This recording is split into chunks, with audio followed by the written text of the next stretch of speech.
watching the Mountain Morning Show. A thank you to Aaron and Mike out there, out on the town, showing us what the nightlife looks like, because after all, I'm here this early in the morning, so I don't really see the nightlife, but I know some folks that might have seen that. They seem like they would have. They've got lots of energy this morning. We have 4 people here. I'm going to go down the row and introduce everyone that we've got here in studio with us. First off, we have Perry Blackshear. And then right there on the lovely stool, we have McLeod Andrews. Then we've got Evan Dumichel, and then we have Margaret Drake. Welcome to the show, you guys. How are you this morning? Doing great. Good. Thanks for having us. Wonderful. Well, I want to know a little bit about what your experience here at Slamdance/Sundance has been thus far for you. You first. It's been pretty incredible to be around so much talent and also so much passion.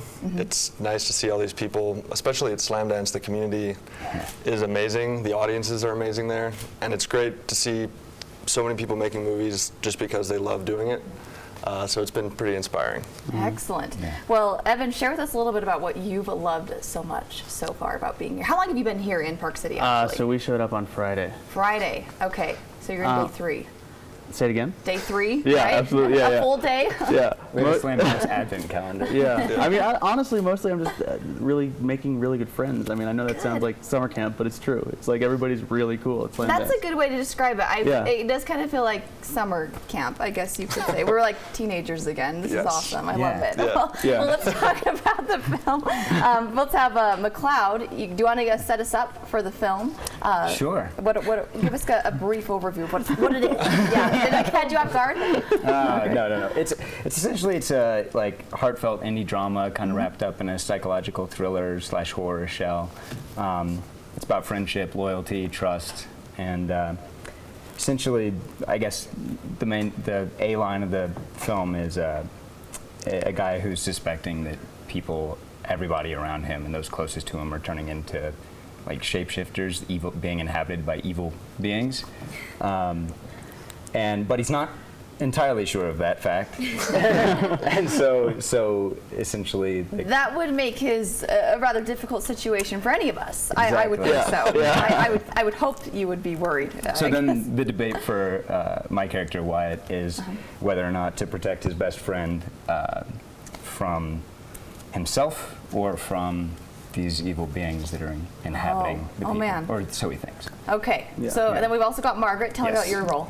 Oh my God, my role, I actually really enjoy the role because I've known Perry for a very long time, and it's nice to meet someone who knows you really well and kind of uses your assets in the film and creates a really strong female character, because that's something that I wish there was more of in this industry, and it's really, really great to work with somebody who appreciates that and wants to bring that out in the role. That's fantastic to hear that. Let's talk more about that director-cast relationship. How did you get these 3 together? So How'd that happen? There was no casting for the movie.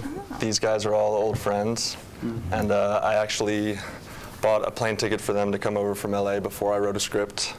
What? He had that much faith in you guys. Yeah. Were you kind of worried? But we had that much faith in him. Well, going both ways, Yeah. I would guess. So we knew the movie came out of wanting to work with these guys. That was the thing that started it. You're like, what can I do to involve all of us? Yes, Is what I that feel was- like this yeah. is. That's great. And it's also great because I think we're not alone at Slamdance. I think that's the way a lot of crews get together. But yeah, so there was no casting, just these guys.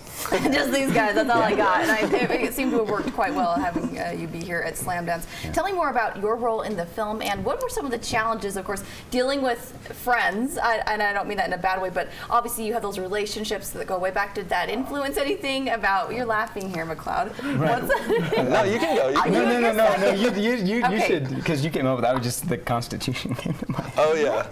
Okay. Well, because we were such good friends, we had trust in each other. We had a sort of unique set, very small set, and we had some things like a code of laws, like Like what?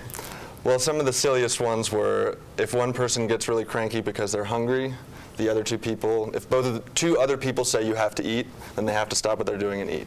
So two people have to vote on this to make that happen. I found myself being told to eat a lot. Really? Yeah. Are you like a cranky? Are you the really We all cranky get person? angry when we're Who hungry. doesn't? Yeah. And inevitably, what would happen is that person, I don't need food, guys. I don't need to eat. It's like an intervention. Just have a granola bar. Exactly. Just have a granola bar, and then they're just sitting there.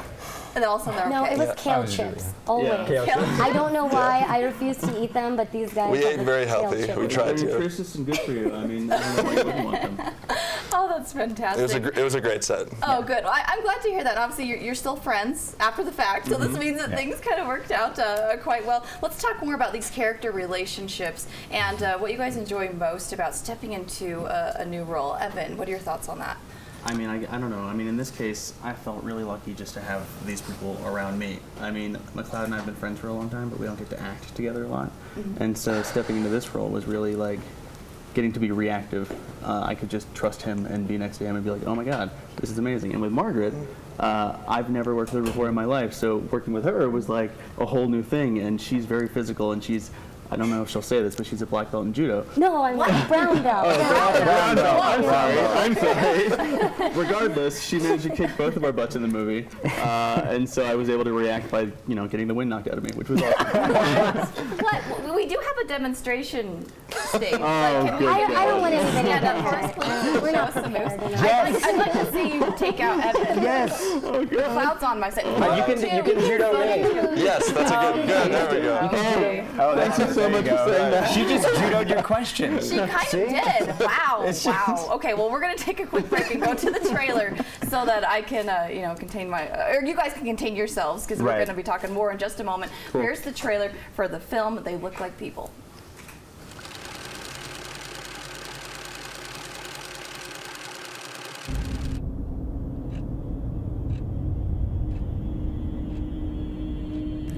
You are a mountain. You are 100 miles high. All that your enemies place in your way, betrayal, lies, poison, you devour and become stronger. You are invincible. Those that try to hurt you will turn silent and will bow down. But what can people do to hurt a mountain? They look like people, and we're back on, I was you too guys. casual. A little bit too much going on there. Well, I'm so thrilled to have you guys here, and obviously the energy, the camaraderie that we've seen so far. I mean, clearly, this would make a good film, and I'm so glad that you guys were able to do that. Having just have met you, this makes perfect sense. Do you see a collaboration in the future?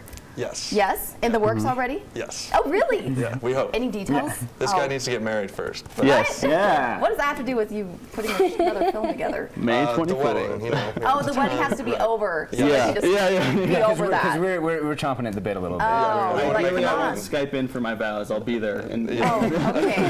Okay. All right. Well, He's not getting married. He's single. not true. well, it's so great to have you guys here. Remind us where we can see the film. It's playing today at 2:50 at the Treasure Mountain Treasure Mountain Inn. That's the premiere. It's never been seen by audiences before, so it's really exciting Yeah. for us as well. Have you guys all seen it yet? The full I film? actually have not. I'm You- the only person haven't? who has. Are you kind of nervous? I'm really excited because it's kind of they've seen it over and over and over and over again, and I'm kind of gonna see it with fresh eyes in terms of only having been on set and read the script, and I know that things have changed. Well, isn't throughout that kind of the unfair? That means these guys got to be like, oh, I don't want that shot of me, but then I never thought about that. I have a lot of faith in Perry because we have worked together in the past. I have a lot of faith in him. Excellent. I'm really excited. Well, we are excited for you guys. Thank you so much for joining Thank you us so here much for this having morning. me. The folks from They Look Like People. And after this quick commercial break, we're going to come back and talk with the film Across the Sea. Don't go away.